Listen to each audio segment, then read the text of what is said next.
안녕하세요. 송파 구립교향단 지휘자 양희로입니다.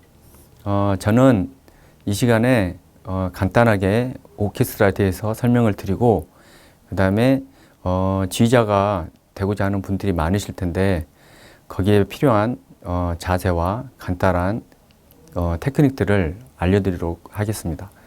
오케스트라는 가장 큰 앙상블을 말합니다. 그러니까 거기에는 모든 악기가 들어가 있겠죠. 그래서 보통은 목관군, 그리고 금관군, 타악기군, 현악기군 이렇게 네 군이 있는데요. 제가 스코어를 잠깐 보여드리면 이게 총보인데요. 오케스트라 총보인데요. 17개의 라인이 있습니다. 근데 이 라인을 한꺼번에 읽으려면 만약에 악기가 무분별하게 찢어져 있으면 읽을 수가 없어요. 너무 어려워서. 그래서 목관 따로, 금관 따로, 타악기, 현악기 이렇게 구분을 해 놓습니다. 그래서 지휘자가 이 많은 라인을 한꺼번에 이렇게 읽어 나갈 때 아주 편의성이 있겠죠. 합리적이고. 그래서 이렇게 나눠 놨습니다. 그래서 목관군에는 제일 위에가 이제 피콜로, 플룻, 오보, 클라, 바순. 그 다음에 호른, 트럼펫, 트롬본, 튜바, 팀파니, 타악기죠. 그 다음에 퍼스트 바이올린, 세컨드 바이올린, 비올라, 첼로, 콘트라베이스 이렇게 해서 정리가 됩니다. 그래서 여러분들이 스코어를 읽을 때 바로 딱 보면은 여기가 목관 악기고 금관 악기고 타악기고 현악기가 연주가 있구나 이렇게 알 수가 있겠죠. 네, 이렇게 간단히 설명을 드렸고요. 목관 악기에는 어떤 악기가 있고 금관 악기 어떤 악기가 있고 뭐 이런 거는 여러분이 다 아실 거라고 생각해서 생략하도록 하고요. 이제 바로 지휘법에 대해서 강의하도록 하겠습니다. 제가 외국에서 이렇게 국제 지휘 마스터 클래스나 아니면 이제 대학교에서 교수로 있을 때 가장 많은 질문을 받는 게 학생들로부터 손 모양을 어떻게 합니까? 지휘할 때 손 모양을 어떻게 합니까? 지휘봉을 든 손이 있고 지휘봉을 들지 않는 손이 있는데 지휘봉을 들지 않는 손은 손 모양을 어떻게 해야 되는지 거기에 대해서 굉장히 많은 질문을 받았거든요. 그래서 여러 가지가 있겠지만 가장 대가들이 많이 사용하는 그 손 모양을 제가 알려드리도록 하겠습니다. 그리고 그 이유가 무엇인지 여러분의 이해를 돕기 위해서 제가 설명드리겠습니다. 보통 손 모양을 왼손을 뭐 이렇게 달 수도 있겠고, 그죠? 이렇게 달 수도 있겠고, 뭐 자유자재로 할 수 있겠죠. 하지만 가장 음악적인 손 모양은 이렇게 됩니다. 엄지와 약지가 위로 가고, 그 나머지 세 손가락 모아서 이렇게 약간 밑으로 처지게 하는 이 손 모양이 지휘자들이 가져야 할 가장 이상적인 손 모양입니다. 왜 그러는지 이제 제가 설명을 해 드릴게요. 바이올린 활을 잡을 때 이렇게 잡습니다. 새끼손가락을 위에 올리고 세 손가락을 놓고 엄지를 밑에 있고, 그죠? 그 다음에 트럼펫 악기를 연주할 때 손 모양은 이렇게 되죠. 여기 새끼손가락 걸고 엄지 걸고 이 세 손가락을 연주합니다. 그래서 가장 음악적인 그리고 연주자들에게 가장 가깝게 다가갈 수 있는 손 모양이 바로 이 모양입니다. 그래서 이 모양을 항상 연습하셔야 됩니다. 자연스러울 때까지. 처음에 할 때는 자연스럽지 않고 모양이 이상하거든요. 근데 이걸 많이 연습해서 자기에 맞게 이 손모양을 만들어야 됩니다. 자, 그 다음에 요즘은 지휘봉을 들지 않고 지휘하는 사람들이 참 많습니다. 예를 들면 스토코프스키나 테미네카노프나 이런 대지휘자들은 지휘봉을 쓰지를 않습니다. 그리고 지휘봉을 쓰는 지휘자들은 여러분이 잘 아시는 카라인이나 번스타인은 다 지휘봉을 쓰죠. 근데 이게 좋다 저게 좋다 이제 말하기는 그렇고요. 지휘봉을 들지 않았을 때 지휘하는 법을 먼저 알려드릴게요. 그럼 아까처럼 말한 손 모양은 이렇게 되겠죠. 두 손에. 이제 우선은 한 손은 놔두고요. 한 손만 할게요. 자, 이 손만 쓸 때는 각도가 굉장히 중요합니다. 4분의 2박자를 친다 그러면 하나, 네, 둘은 이쪽으로 가겠죠. 그래서 이렇게는 안 해요. 이렇게. 하나 하면 이쪽 방향으로 가야 되니까 손을 방향을 틀어줘야 됩니다.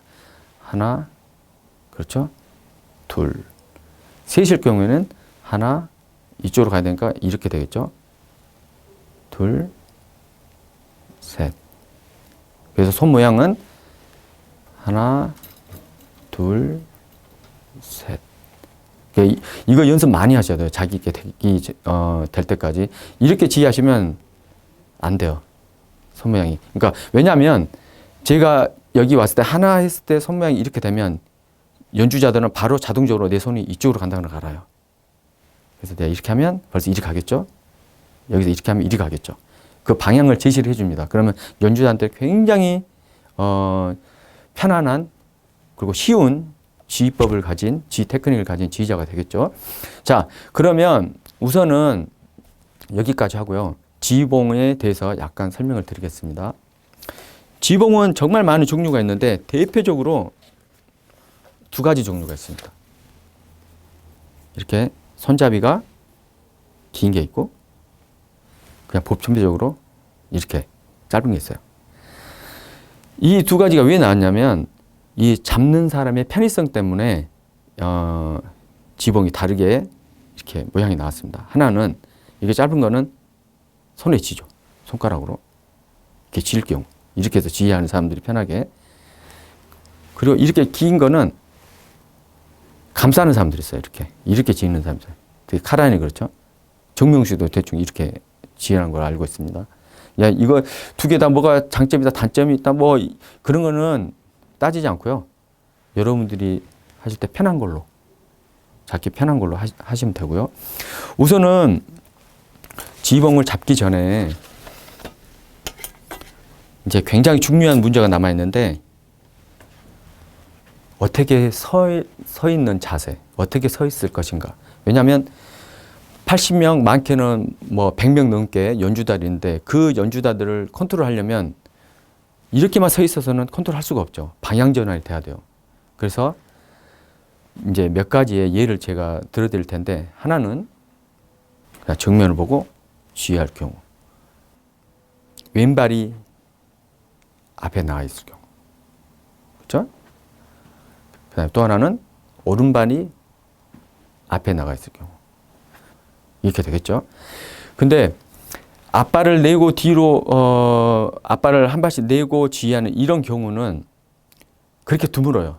그런 경우는 드물고 이렇게 서서 이제 지휘를 할 텐데 많은 연주자들이 있기 때문에 한 방향만을 놓고 지휘할 수는 없어요. 바이올린도 여기를 강조해서 지휘할 때는 이쪽으로 돌아야 될 테고 또 첼로를 했을 때는 이쪽으로 돌아야 될 테고 그렇죠? 그 다음에 트럼펫이 저 멀리 있을 때는 그것도 지휘해야 되고 팀판이 지휘해야 되고 이게 콘트라펫 좀 이쪽이니까 또 이렇게 해야 되고 그러니까 방향 전환을 해야 됩니다. 그래서 지휘를 할 때 이렇게 할 수는 없겠죠. 막 산만하게 방향 전환한다고 이렇게 하면 너무 산만하잖아요. 그래서 여러분들이 익혀야 될 게 뭐냐, 방향 전환에서 익혀야 될 게 뭐냐면 굉장히 중요한 거예요. 이거는 여러분이 매일 연습하셔야 돼요. 지휘자가 되려고 하면. 이렇게 섰으면 내가 왼쪽으로 돈다. 폴스바인을 지휘해야 된다. 그러면 오른발은 앞굽, 그 다음에 왼발은 뒷굽을 사용해서 이 축으로 삼아서 이렇게 돕니다. 다시요. 이렇게 해서 폴스바인을 보는 게 되는 거죠. 지휘하죠. 그리고 다시 올 때는 똑같이 사용해서 원위치하고 그 다음에 제가 첼로를 지휘한다 그러면 이쪽이 앞굽, 여기 뒷굽. 이걸로 축을 삼아서 돌면 되겠죠. 그래서 이렇게 지휘를 하면 돼요. 이거를 수도시 반복해서 연습해야 한다. 자기 있게 될 때까지. 그래서 어떤 연주가 딱 되면 바로 폴스바인 연주를 할 수 있고 이렇게 하면 첼로를 할 수 있고 더블 베이스. 그렇죠? 그런 이 발이 너무너무 중요해요. 근데 이 발이 훈련이 안 된 지휘자들이 대부분이에요. 보면. 그래서 제가 외국에서 가르칠 때 제 제자들은 항상 몇 달 동안 이 발만 가르쳤어요. 반사적으로 나오게. 그래서 굉장히 안정되죠. 그래서 여러분들이 만약에 연주회 가서 보시면 이런 지휘자들 참 많이 보실 거예요. 방향전 할 때. 절대 그러면 안 됩니다. 그거는 연주자한테 굉장히 독이 되는 지휘예요. 서 있는 자세부터. 그래서 바로 심플하게 이렇게 해서 컨트롤할 줄 알아야 돼요. 됐죠? 자, 그 다음에 앞발을 낼 경우 이제 음악이 막 고조가 되고 막 클라이맥스에 올라가는데 이렇게 설 수는 없죠. 뭔가 해야 되겠죠. 앞으로 가서.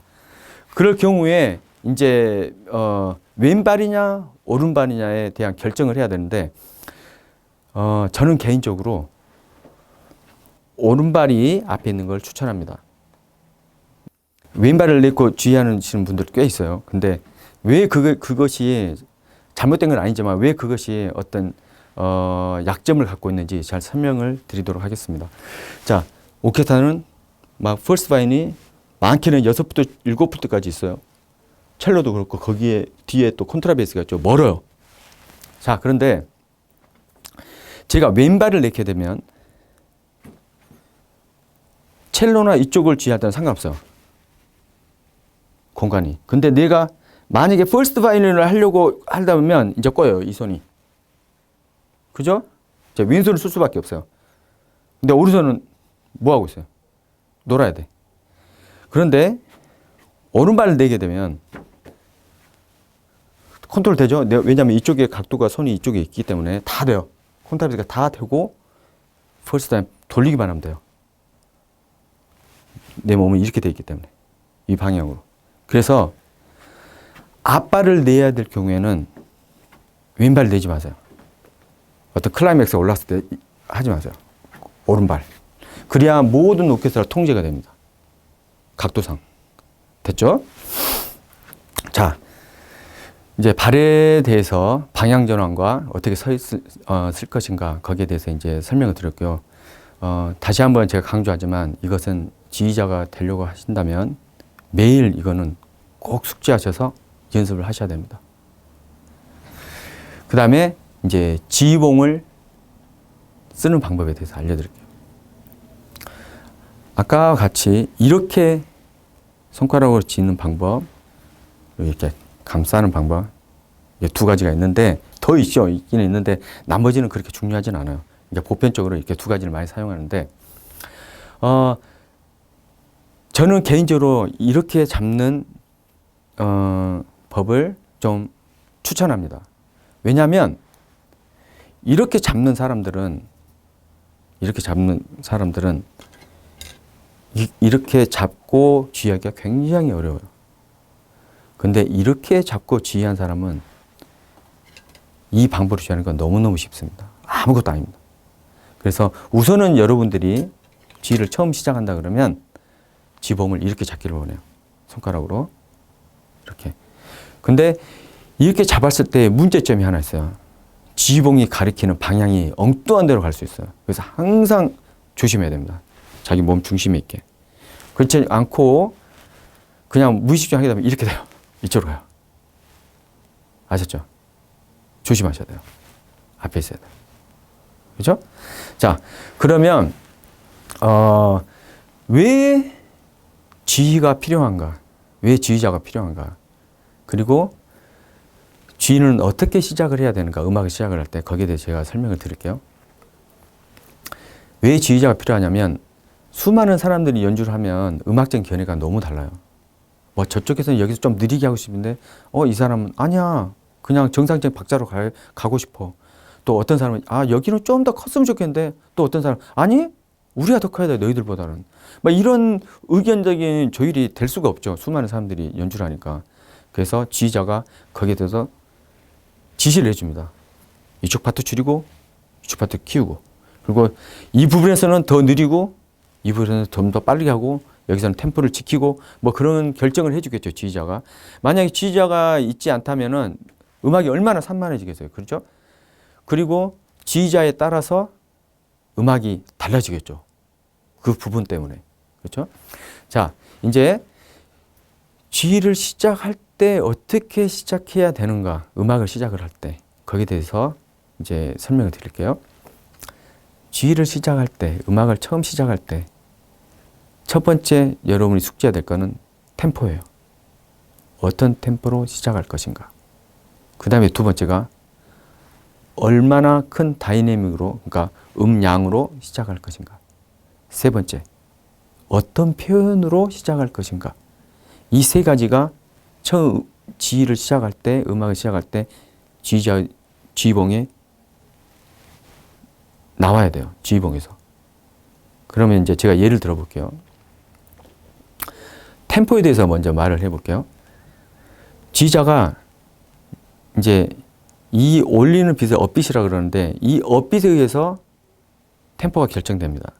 제가 이렇게 올렸으면 이 템포인 거예요. 똑같은 템포로 내려야 돼요. 올린 것과 내린 것이 똑같은 템포여야 돼요. 그러면 이렇게 올렸으면 이 템포겠죠.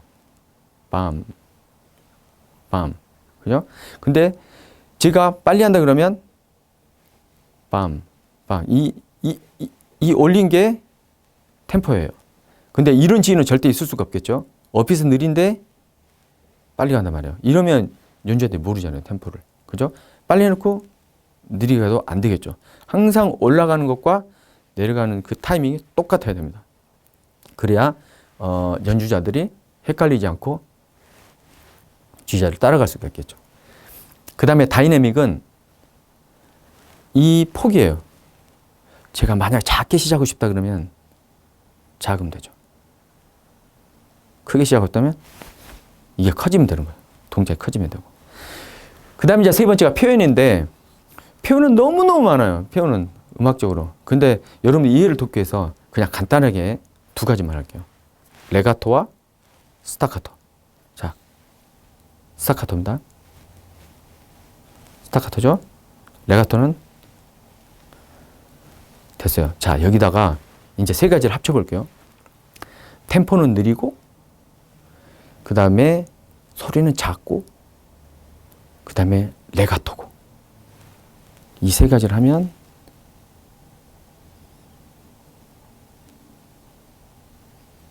이렇게 되겠죠. 자, 템포는 느리고, 다이내믹은 크고, 레가토라 그러면 이렇게 되겠죠. 그죠? 템포는 빠른데 다이내믹은 작고 만약 스타카토 그러면 이렇게 되겠죠. 그래서 이 세 가지를 항상 생각하셔야 돼요. 템포, 그 다음에 다이내믹, 그 다음에 표현. 음악을 시작하기 전에 지휘자는 꼭 이것을 생각해야 됩니다. 그럼 여기까지 제가 1강을 마치고 그 다음에 2강으로 넘어가도록 하겠습니다. 감사합니다.